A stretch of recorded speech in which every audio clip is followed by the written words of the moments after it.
Bueno, ahora es el momento de la predicación. Espero que no se acomoden. No es para que se acomoden. No es para que pasen un buen momento. Es para que escuchen y aprendamos algo. Aprendamos algo que nos va a decir a través del hermano Oscar, el Señor. Un mensaje que nos va a ayudar a seguir caminando. Amén. Amén.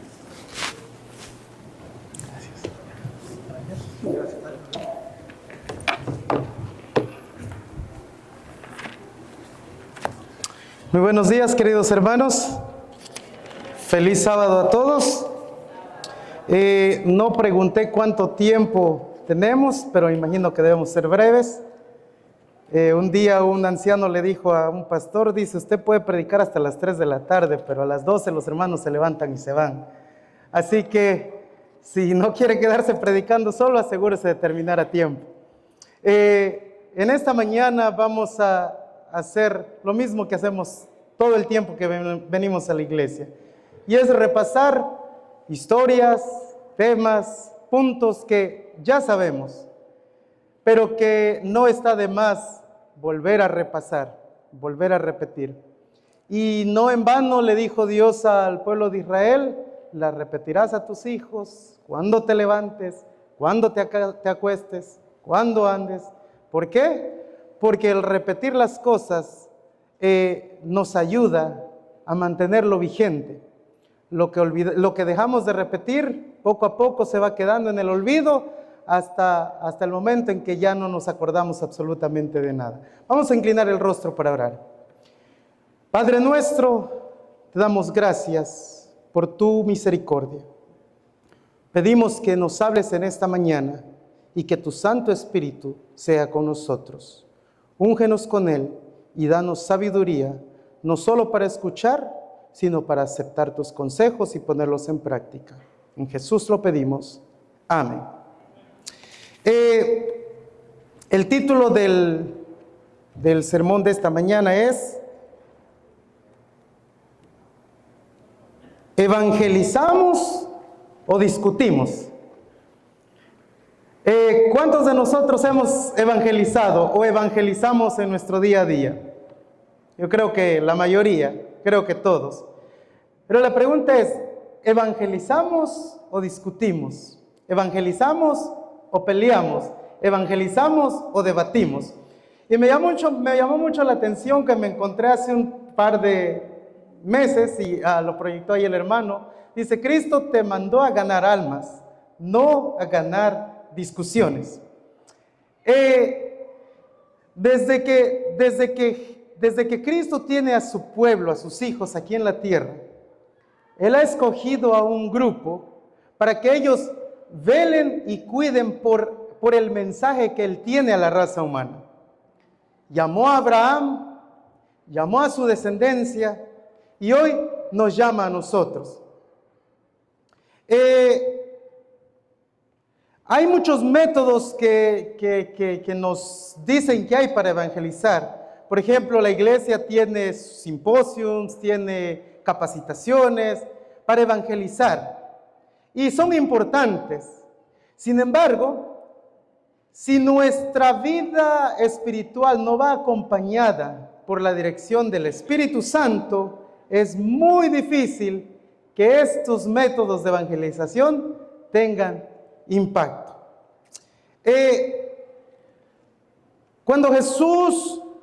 Antes de Jesús irse al cielo, se aseguró de dejar una tarea a sus discípulos.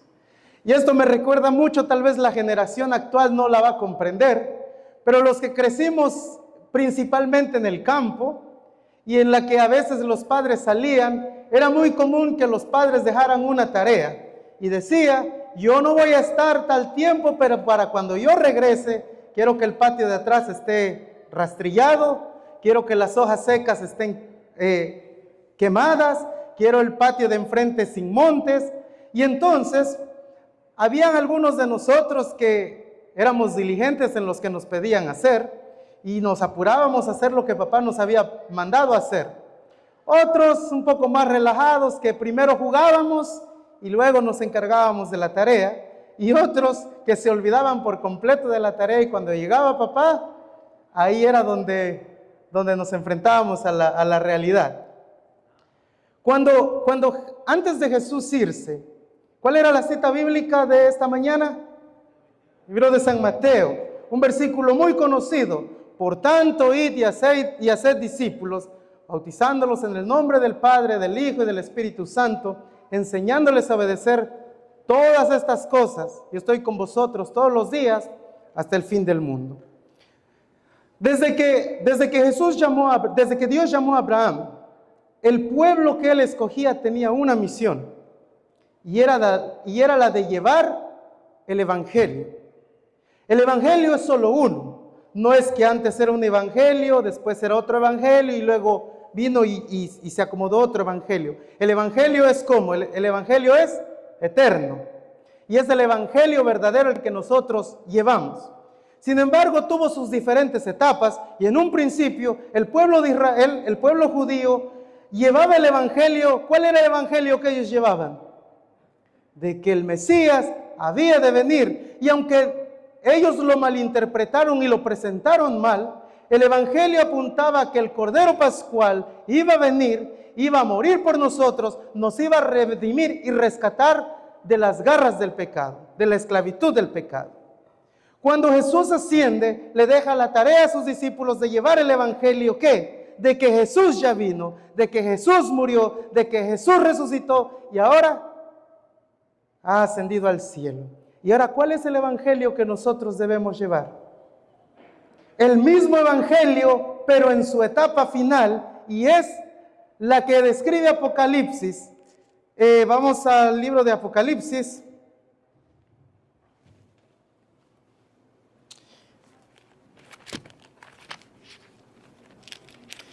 Apocalipsis 14, 6 y 7 dice: vi volar por en medio del cielo a otro ángel que tenía el evangelio eterno para predicarlo a los moradores de la tierra, a toda nación, tribu, lengua y pueblo, diciendo a gran voz: temed a Dios y dadle gloria, porque la hora de su juicio ha llegado, y adorad a aquel que hizo el cielo, la tierra, el mar y las fuentes de las aguas. Ahora en la actualidad nosotros, el pueblo de Dios, tenemos que llevar el evangelio en su etapa final, y es que la hora del juicio ha llegado. Y el hermano Eusebio ayer exponía el punto de que el tema de que Cristo Jesús ahora está en el lugar santísimo, y ahora tenemos que prepararnos ¿para qué? Para su segunda venida, porque Él no entró nada más al lugar santísimo nada más porque sí. Los que estuvimos anoche, ¿qué decía el mensaje? En el mensaje del hermano Eusebio, se está ¿qué? Investigando, para que cuando Jesús venga dé a cada uno ¿qué? Según haya sido su obra. Ese es el evangelio que debemos llevar, ¿cierto? Ahora la pregunta es: ¿realmente estamos evangelizando? Y si lo estamos haciendo, ¿estamos utilizando los métodos correctos? Como cristianos, en muchas ocasiones nos encontramos en situaciones en las que tenemos la intención de evangelizar, pero cuando nos damos en cuenta estamos en una plática acalorada de ver quién tiene la verdad y quién tiene la mentira. ¿Quién está adorando correctamente y quién está adorando incorrectamente? Y al final, en muchas ocasiones, llegamos a un punto en el que, en lugar de llevar la vista de la persona con la que estamos debatiendo o discutiendo, vaya a Cristo, termina en una situación acalorada en la que dice mejor: ¿sabes qué? Tú ve por tu lado, yo me voy por tu lado. Déjame con mi religión en paz y vete con tu religión en paz. Y me llama mucho la atención el capítulo 4 del libro de San Juan. Quiero que me acompañen al libro de San Juan, capítulo 4. Es una historia muy conocida, una historia que usted se la pregunta a los niños y se la cuentan, una historia que se repite en muchas ocasiones, pero que tiene un mensaje muy importante para nosotros. Capítulo 4, a partir del versículo 1, dice: Cuando pues el Señor entendió que los fariseos habían oído decir, Jesús y bautiza más discípulos que Juan, aunque Jesús no bautizaba sino sus discípulos, salió de Judea, versículo 3, y se fue otra vez, ¿a dónde? A Galilea. Y le era necesario pasar por Samaria. Vino pues a una ciudad de Samaria llamada Sicar, junto a la heredad de Jacob, junto a la heredad que Jacob dio a su hijo José. Y estaba allí el pozo de Jacob. Entonces Jesús, cansado del camino, se sentó así junto al pozo. Era como la hora sexta. ¿Sabe que en muchas ocasiones Jesús utilizó la prudencia? Y en ocasiones esa es la clave para poder evangelizar a alguien. Ser prudente. Evitar contiendas innecesarias. Evitar contiendas que no nos van a llevar a nada. Cuando Jesús decide salir de Judea, era porque los fariseos estaban aprovechándose de los celos que estaban empezando a nacer en los discípulos de Juan el Bautista. Y entonces Jesús, para evitar contiendas innecesarias con los discípulos de Juan y con los fariseos y darles motivos, Jesús tomó sus cositas y se fue de Judea. Porque ¿sabe qué? Satanás busca y es tan astuto que en donde él ve el más mínimo la chance de contienda, donde Satanás ve una chispita, él viene y vacía un galón de gasolina. Donde él ve un rocecito, él viene y frota más. Y es muy importante que nosotros, que nos llamamos hijos de Dios, seamos prudentes en todos los aspectos de nuestra vida. Y yo voy por delante, en muchas ocasiones fallamos mucho en eso. Si fuéramos prudentes, nos ahorraríamos muchos pleitos, nos ahorraríamos muchas contiendas, nos ahorraríamos muchas enemistades y en ocasiones dolores de cabeza. Así que Jesús, cuando escuchó que ahí los fariseos estaban como que, en México dicen atujando, como que poniéndole leña al juego de que los fariseos estaban dando cuenta que como que por ahí se podía crear una contienda, Jesús agarró y dijo con sus discípulos, ¿saben qué? Vámonos a Galilea. Galilea está más o menos, según los historiadores, a unos 100 kilómetros, Jerusalén de Galilea. Y recuerden que en esos tiempos no había transporte público, el transporte público eran los caballos, los asnos, camellos. Así que el tiempo de recorrido obviamente era mucho más del que actualmente podría ser necesario. Y entonces Jesús sale y se va a Galilea, pero había un detalle para todos los judíos, que tenían que pasar ¿por dónde? Por Samaria. ¿Y por qué a los judíos no les gustaba pasar por Samaria? Porque eran enemigos. ¿Y por qué eran enemigos? Bueno, yendo un poco hacia atrás, cuando el rey Salomón muere, ¿quién queda como rey? Su hijo Roboam. Y entonces Roboam iba a ascender al trono y el pueblo de Israel viene y le dice, mira, tu padre nos oprimió con impuestos, nos dio demasiado trabajo para servir al reino, tú aliviánanos, bájanos los impuestos, ayúdanos en ese aspecto y mira, todos te vamos a servir como rey. ¿Y qué pasó? Este va para los muchachos, para los adolescentes, jóvenes. Sus amigos siempre les van a aconsejar lo que ellos creen que es bueno o lo que es más cool. Busquen el consejo de sus padres, busquen el consejo de los ancianos, no cualquier anciano. Busque un anciano que sea un ejemplo en la iglesia, un ejemplo en la comunidad y siga sus consejos. Cuando Roboam va y pregunta a los ancianos le dicen, mira, bájales los impuestos. Ellos con alegría te van a servir. ellos van a ser tus súbditos y no vas a tener problema. Pero a Roboam se le ocurre ir con sus amigos, dice la Biblia dice que con los de su generación, o sea, los de su misma edad. Y le dijo, oye, ¿tú qué opinas? Y ellos le dijeron, bueno, si mi papá los oprimió con azotes, yo los voy a oprimir con escorpiones. O sea, que conmigo, a mí no me vengan con quejas, no me vengan con... ¿Y qué pasó? 10 tribus de Israel se rebelaron y proclamaron rey a Jeroboam. Y la tribu de Judá y Benjamín quedaron con Roboam.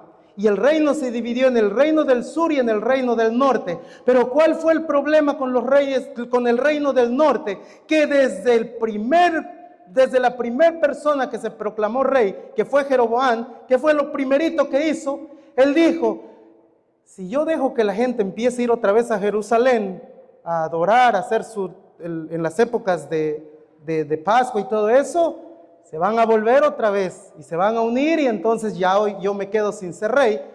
Y él edificó 2 altares. ¿Y qué fue lo que les puso? 2 becerros de oro. Y desde un principio el reino del norte empezó con el paganismo. Y recuerde que aunque el pueblo de Israel, la tribu, los del sur, que fue Judá y Benjamín, tuvieron sus etapas de apostasía y de idolatría, siempre hubo una reforma. Siempre llegaba un rey que reformaba, como Josías.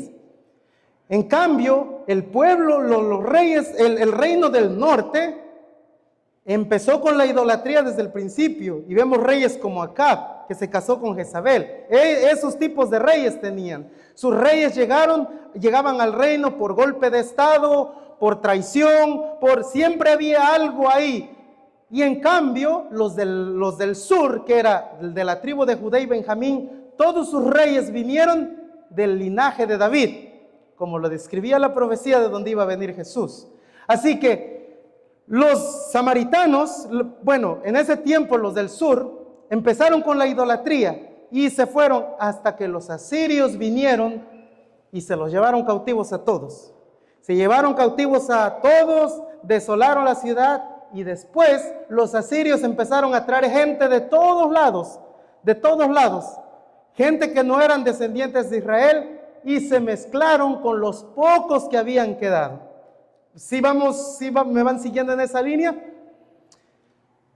Y entonces, como se mezclan, ahora para los judíos, para los de Judá y Benjamín que quedaron como en el reino del sur, para ellos eso es una fractura religiosa. Ya no son un pueblo de un linaje puro. Ya no son israelitas puros. Ahora es una mezcla de israelitas, asirios y de todo tipo de gente que llegaron a habitar en Samaria, la cual era su capital. Y entonces ahora, por lo tanto, hay muchas religiones, hay muchos dioses, hay muchos tipos de adoración. Y en cambio el pueblo judío, los del sur, ellos mantuvieron su celo por Dios. Y todos sus reyes, hasta el momento que fue sitiada por Babilonia, venían del linaje de David. Así que, por lo tanto, quedaba pendiente ¿quién? Que llegara a ocupar el trono ¿quién? El vástago de la raíz de David.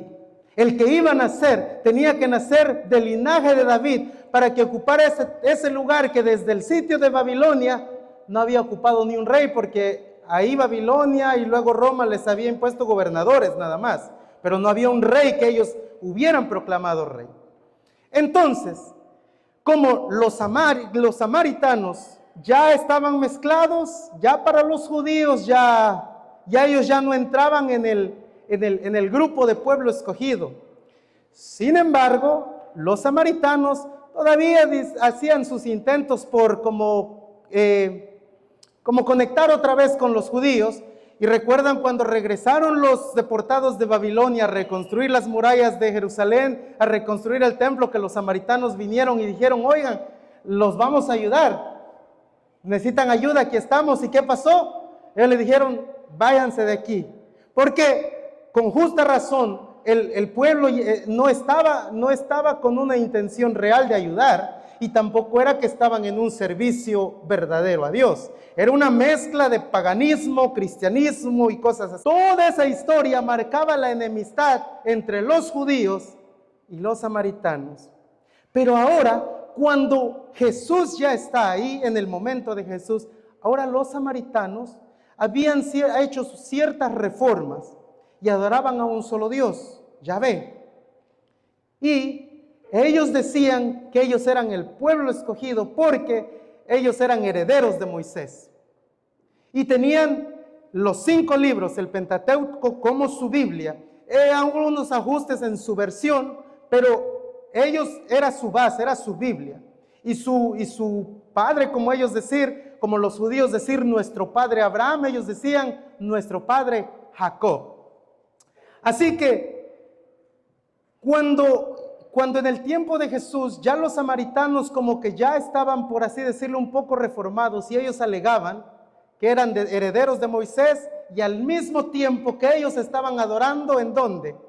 En el lugar correcto. Los samaritanos decían, ustedes judíos están adorando en Jerusalén, y Dios dijo en Deuteronomio que el lugar bendito era Gerizim. Por lo tanto, Gerizim es el lugar correcto de adoración y nosotros estamos adorando en el lugar correcto. Y los judíos decían, no, porque el Mesías viene del linaje de David y nosotros estamos adorando en el lugar correcto porque a través de los linajes de David y de los salmos y de los profetas, Dios ha dicho que ha escogido a Sión como su habitación, a Sión como su lugar. Y había un debate y unos obviamente defendían lo que ellos creían y los otros defendían lo que ellos querían. Y entonces, el encontrarse los samaritanos y judíos era un tema de discusión, era un tema de aspereza y era una situación incómoda para ambos.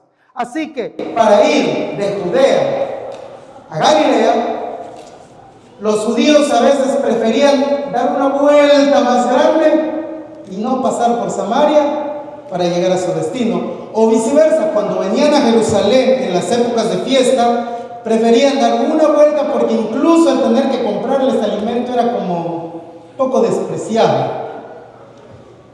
Pero Jesús no tomó la vuelta. Jesús, dice la Biblia, que agarró y pasó por Samaria.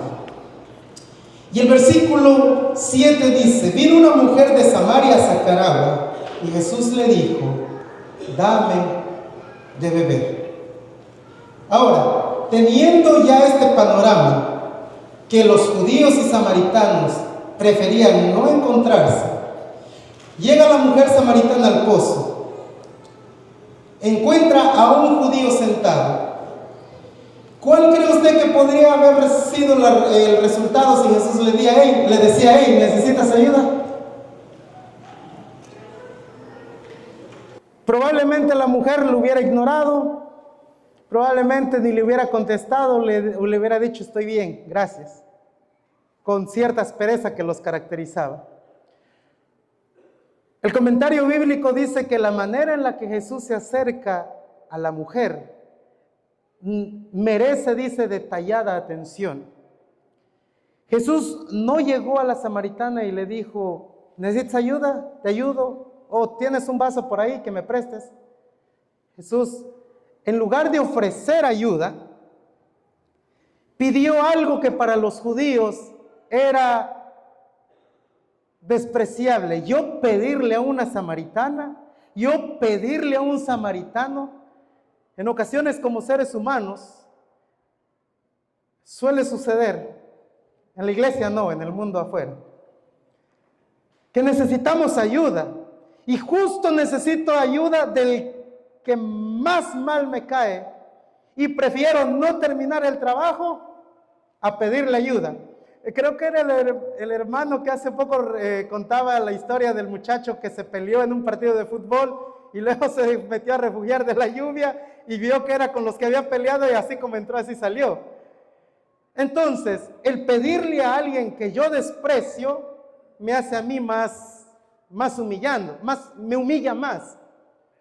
Y entonces Jesús, en lugar de ofrecerle ayuda a la samaritana, hace algo que es fuera de lo común para los judíos y le dice, dame de beber, dame agua.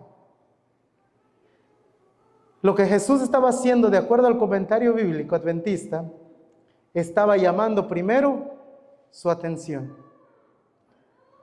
Primero estaba llamando la atención de la mujer y probablemente la mujer tuvo una reacción y antes de contestar dijo, espérame, no me está ofreciendo nada, me está pidiendo a mí, que soy samaritana, el judío, hombre tan puro me está pidiendo. Y vamos a ver lo que sigue diciendo, ya vamos terminando.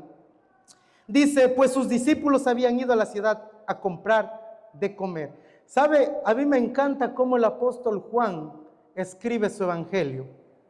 Porque si usted se da cuenta, Juan detalla las emociones y sentimientos humanos de Jesús.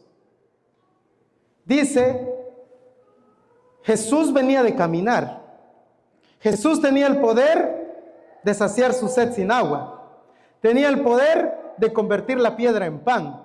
Tenía el poder de hacer algo para que su fatiga no fuera palpable. Sin embargo, Jesús, algo confortante para todos nosotros los seres humanos es que Jesús, al igual que usted y que yo, tuvo sed, tuvo hambre, tuvo sueño y tuvo fatiga. Y en ninguna de esas ocasiones Él utilizó su poder para satisfacerse o saciarse a sí mismo. El versículo 9 dice, la mujer samaritana le dijo, ¿cómo tú, siendo judío, me pides a mí de beber, que soy mujer samaritana? Porque judíos y samaritanos no se tratan entre sí. Respondió Jesús y le dijo, si conocieras el don de Dios y quién es el que te dice, dame de beber, tú le pedirías y él te daría agua viva. Ahora Jesús viene, llama la atención de ella y le dice, dame de beber. Y cuando la mujer empieza a cuestionar esos problemas que ellos tenían en común y le dice, pero ¿cómo tú siendo judío me pides? Entonces Jesús despierta la curiosidad en ella. Ahora, después de pedirle agua, ahora Él le dice a ella que Él tiene un tipo de agua que Él le puede dar a ella. Y que si ella quiere esa agua, nunca va a tener sed.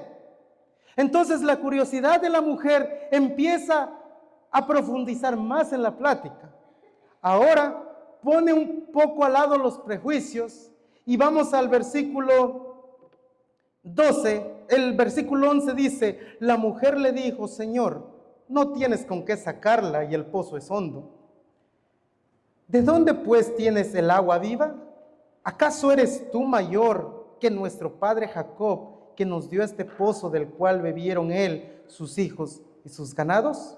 Versículo 13 dice, respondiendo Jesús le dijo, cualquiera que bebiere de esta agua volverá a tener sed, mas el que bebiere del agua que yo le daré no tendrá sed jamás, sino que el agua que yo le daré será en él una fuente de agua que salte para vida eterna. Y entonces la exclamación de la mujer le dijo, Señor, dame esa agua para que no tenga yo sed, ni venga aquí a sacarla. Jesús llega, hace una petición muy inusual y llama la atención de la mujer. Después de tener ya la atención de la samaritana, despierta la curiosidad en ella de que él tiene algo mejor de lo que ella le puede dar a él.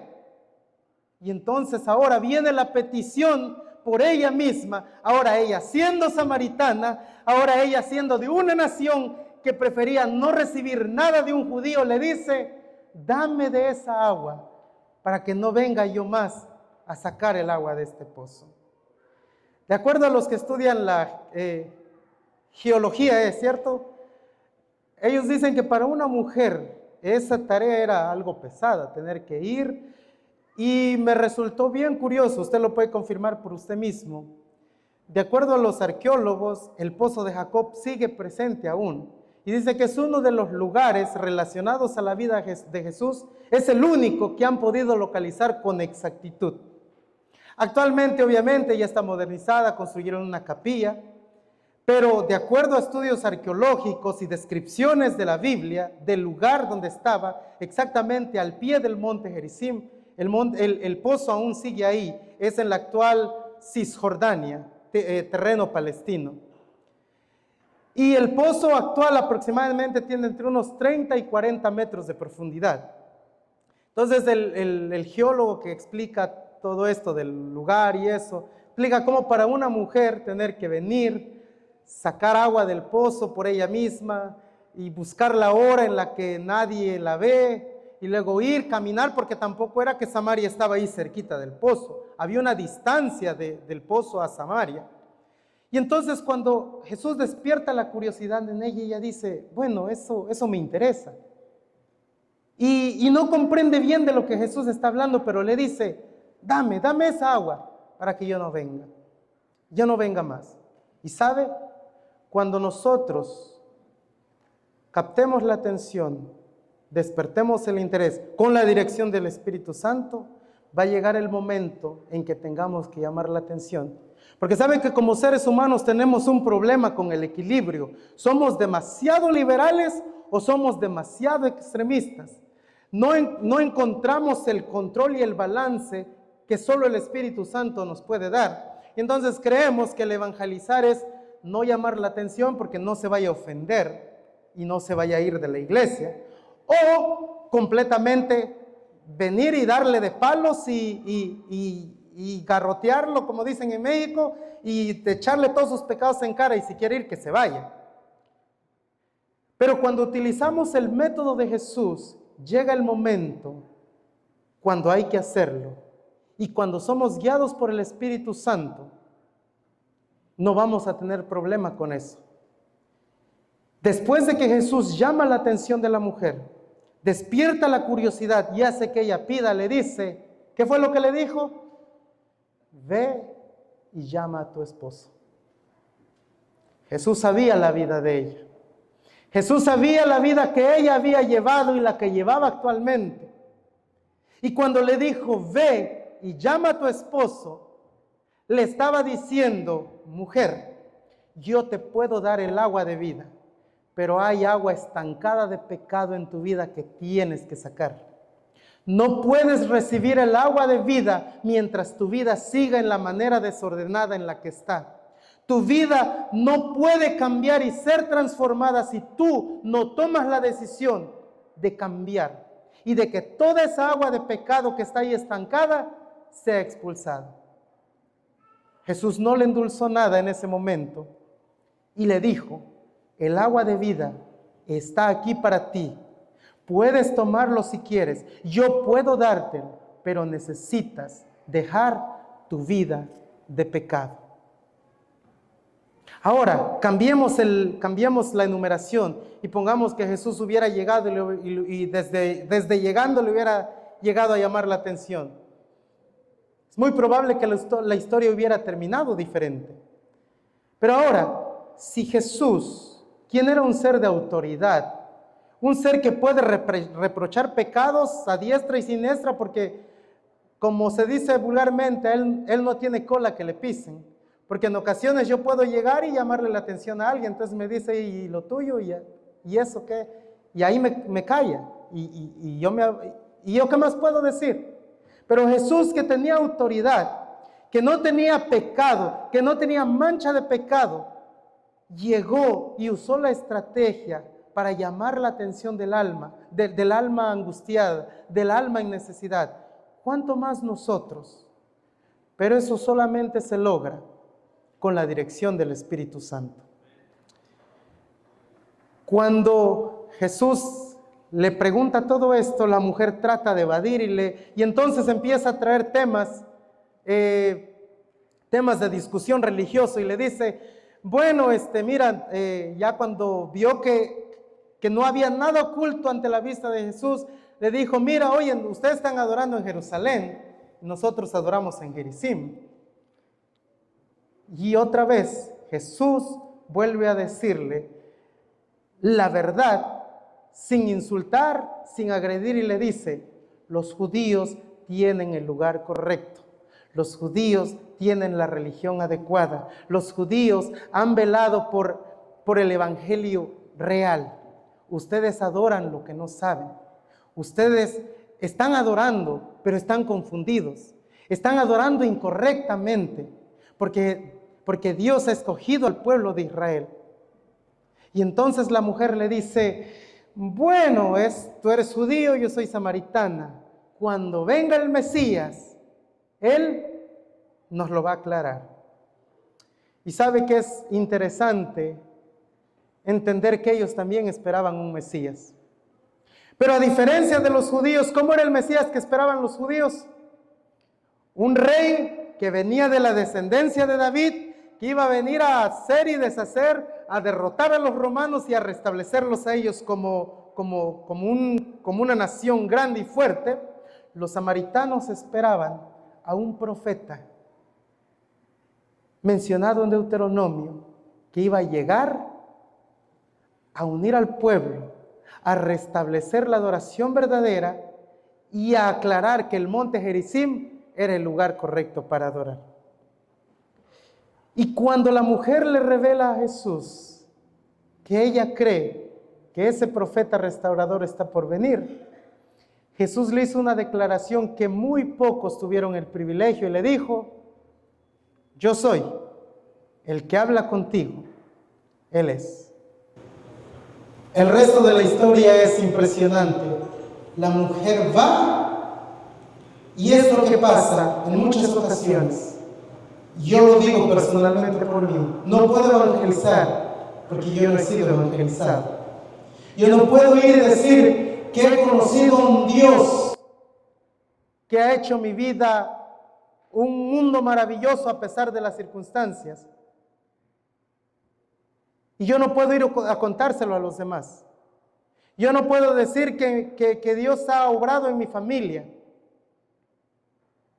Yo no puedo decir, y entonces, ¿qué voy a decir si no tengo mensaje?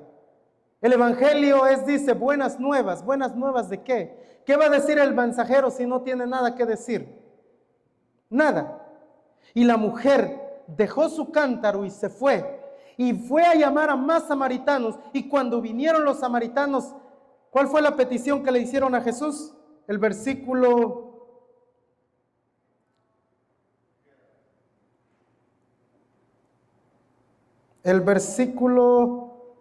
39. Y muchos de los samaritanos de aquella ciudad creyeron en él por la palabra de la mujer, que daba testimonio diciendo, me dijo todo lo que he hecho. Entonces vinieron los samaritanos a él y le rogaron, ¿qué cosa? Los samaritanos rogándole a un judío. Los samaritanos pidiéndole a un judío que por favor se quede con ellos. Dice, y le rogaron que se quedase con ellos. ¿Y cuántos días se quedó? 2 días. Y el versículo 42 dice, esto es lo más impactante en lo personal. Dice, y decían a la mujer, ya no creemos solamente por tu dicho, porque nosotros mismos hemos oído y sabemos que verdaderamente este es el Salvador del mundo, Cristo. Mis queridos hermanos, hay un trabajo que tenemos que hacer. Y no es solamente ir y gritar a los 4 vientos. En ocasiones, no todos reciben el evangelio de la misma manera. Y si nosotros pedimos la dirección del Espíritu Santo, Él nos va a ayudar. Probablemente es con un pan. Probablemente va a empezar con un bocado de comida. Probablemente va a empezar hasta pidiendo un favor como Jesús. Probablemente va a empezar con una pregunta, ¿estás bien? ¿Necesitas ayuda? Pero solamente con la ayuda del Espíritu Santo vamos a poder lograr eso. Quiero terminar con esta historia. Hace unos aproximadamente 10 años, nosotros todavía éramos adolescentes, entrábamos en el grupo de jóvenes y asistíamos a una iglesia en Coney Island. No sé si alguien más o menos ubica Coney Island. Coney Island es un lugar donde hay mucha violencia, mucha criminalidad, pero también hay mucha gente con adicciones, mucha gente en situación de calle. No sé actualmente, pero en aquellos tiempos era la criminalidad tan alta que un día los niños jugando en el patiecito de atrás donde asistíamos encontraron un arma de fuego en un asador que estaba ahí. Pero un día del departamento de jóvenes tomó la decisión y dijeron, oigan, ¿y si vamos a repartir sándwiches? Era verano, y nos vamos a repartir sándwiches y un agua fresca. Y empezamos. Al principio era un poco, como que eran un poco, se me fue la palabra, como que se guardaban para sí, y como que nos miraban y como que no les inspirábamos confianza, no sé por qué. Y algunos, de hecho, hubieron unas 2 personas que vinieron a gritarnos y nos dijeron que conocían el tipo de persona que éramos, que era solo para sacar provecho y no sé qué, nos insultaron. El segundo sábado que decidimos hacer eso, vino un hermano a la iglesia y venía con un acompañante. Era una semana de oración juvenil. Y como de costumbre en la iglesia había una sección de testimonio y oración. Y en la sección de testimonio el acompañante de él pasó. Él venía con camisa de vestir, normal, pantalón de vestir, zapatos limpios. Un hermano adventista, un hermano de la iglesia adventista en un día de culto. Y cuando nos contó su testimonio, nos dijo que había vivido en la calle por más de 2 años. Nos dijo que había vivido en Coney Island, que había comido de la basura, que en muchas ocasiones le habían, muchos adolescentes que pasan por ahí, le habían picado con agujas, no saben si eran solo agujas normales o eran de jeringas que habían tiradas, no sabe, que en muchas ocasiones él había tratado de salir de ahí, pero no había podido, y que había intentado, pero no sé si cuántos recuerdan el huracán Sandy. Sí recuerdan. Pues la iglesia a la que asistíamos estaba como a 3 cuadras, creo, de la playa. Cuando vino el huracán Sandy, casi no hubo lluvia, pero la fuerza del viento sacó toda el agua de las playas. El basement, nosotros nos reuníamos, nos congregábamos en un basement, el agua llegó hasta la mitad del piso de arriba del basement, todo se destruyó. Y ¿sabe lo que él nos estaba contando? Que le soy honesto, en un principio a mí me pareció increíble, porque él nos dijo que un día él estaba diciendo, ya no quiero más esta vida, ya no más. Y la noche antes del huracán, él se emborrachó y se quedó dormido. Dice que traía una Biblia que alguien le había regalado. Se acostó y se durmió y se quedó con la Biblia. Le digo, yo no estuve presente, yo no lo vi, él nos lo contó a nosotros, pero él dice que en la mañana siguiente él se levantó, se despertó, se dio cuenta que estaba con la Biblia, con la cruda del día siguiente, donde estaba él, dice que normal, y cuando él empezó a caminar hacia lo que eran las calles de Neptune, Stilwell, que son las calles que están cerca a la playa, dice que él empezó a ver que la gente estaban sacando sus cosas de los basements, de los primeros pisos, muebles, sillas, salas, con decirle que en los basements habían hasta peces, había gente que sacaba los pescados de sus basements. Y dice que él se quedó como que preguntando qué había pasado. Cuando al poco tiempo, si no el mismo día, él se enteró de lo que había sucedido. Creo que eran unas 2 o 3 semanas después que hubo una campaña de profecía ahí en Coney Island. Solían hacer unas carpas, ya actualmente no las han hecho, pero solían hacer unas carpas. Y él llegó esa noche y dice que él dijo, yo ya no quiero esta vida, yo ya no quiero más, pero yo no puedo. Y él así borracho pasó al llamado del pastor. Y un hermano le dijo, ¿estás seguro que no vas a volver a lo mismo? Y él dijo, yo ya no quiero más. Y el hermano le dijo, si de verdad tú vas a hacer eso, yo te voy a ayudar. Pero en donde lo vuelvas a hacer, lo siento y ya no puedo ayudarte más. Cuando nos lo contaba, era un ejemplo vivo. Ya llevaba, creo que, si no me equivoco, uno año y medio, como se lo describí, ropa de vestir, con su Biblia, cantaba, predicaba. Y le comentamos lo que estábamos haciendo. Y él dijo, ¿en serio? Y dijimos, sí. Y dijo, yo vengo el próximo sábado. Él vino. Les soy honesto, para mí la historia todavía me parecía increíble. Pero cuando salimos a la calle, mis hermanos, los borrachitos venían y lo abrazaban y le decían, ¿eres tú? Y él decía, yo soy. Me recuerda mucho la historia de Juan donde decían, a él se parece, él es, y él decía, yo soy.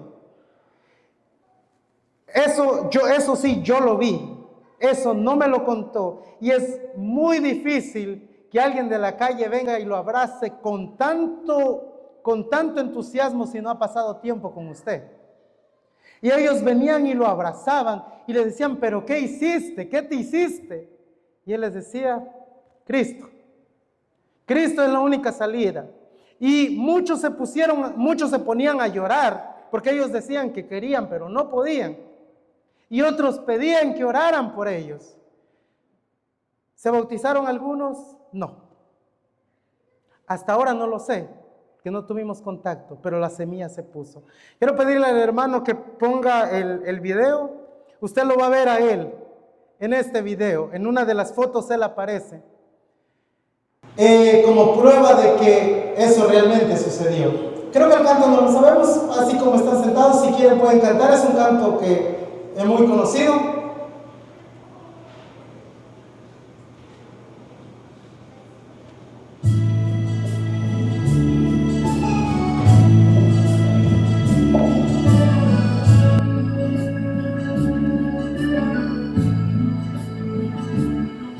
Señor, toma mi vida nueva antes de que la espera desgaste años en mí. Estoy dispuesto a lo que quieras, no importa lo que sea, tú llévame a servir. Te doy El de camisa azul y el muchacho de gorro, con él vivió. lo hermoso que es tu amor. Señor, tengo alma misionera, condúceme a la tierra, que tenga sed de ti. Llévame donde los hombres necesiten tus palabras, necesiten mis ganas de vivir, donde falte la esperanza, donde todo sea triste, simplemente por no saber de ti.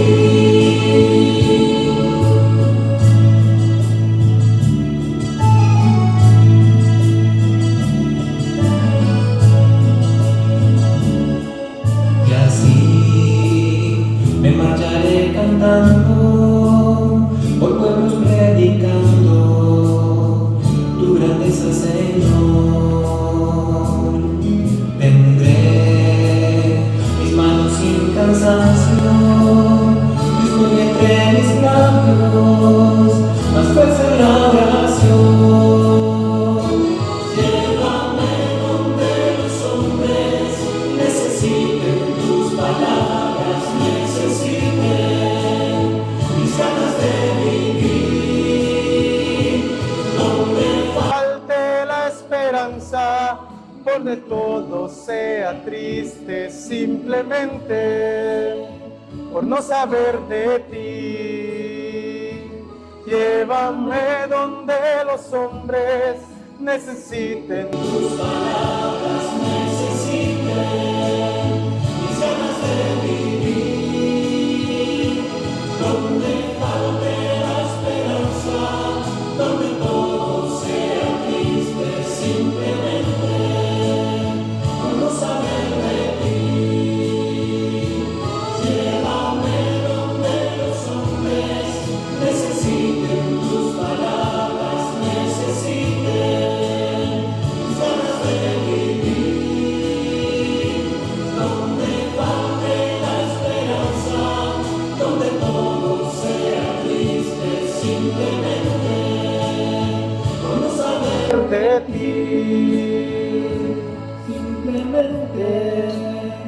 por no saber de ti.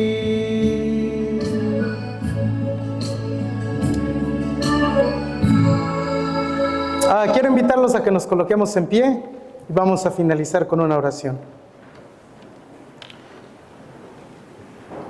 Padre nuestro que estás en los cielos, en esta hora imploramos tu perdón.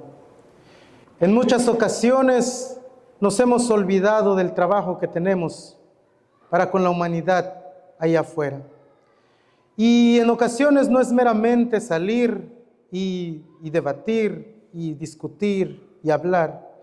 En muchas ocasiones, y principalmente hablando por mí, hemos descuidado nuestra vida, nuestro ejemplo y el impacto que damos a los demás en cómo nos comportamos, en cómo nos vestimos, en cómo hablamos y en cómo tratamos a los demás. Pedimos, oh Padre, que nos ayudes. Ayúdanos a hacer ese puente para con los demás, para que lleguen a ti, porque tú eres ese puente que conecta el cielo y la tierra. Tú eres ese ser que nos ha unido y que nos ha presentado ante el Padre Celestial una vez más. Ayúdanos a mostrar tu amor. Ayúdanos a presentar ese evangelio eterno, a decirle al mundo que tú estás pronto a venir, que los libros han sido abiertos, pero que mientras hay vida y gracia, la puerta aún está abierta para ellos. Gracias por tu misericordia, gracias por tu amor y gracias por permitirnos ser mensajeros tuyos. Ayúdanos y acompáñanos. Lo suplicamos en el nombre de Cristo Jesús. Amén.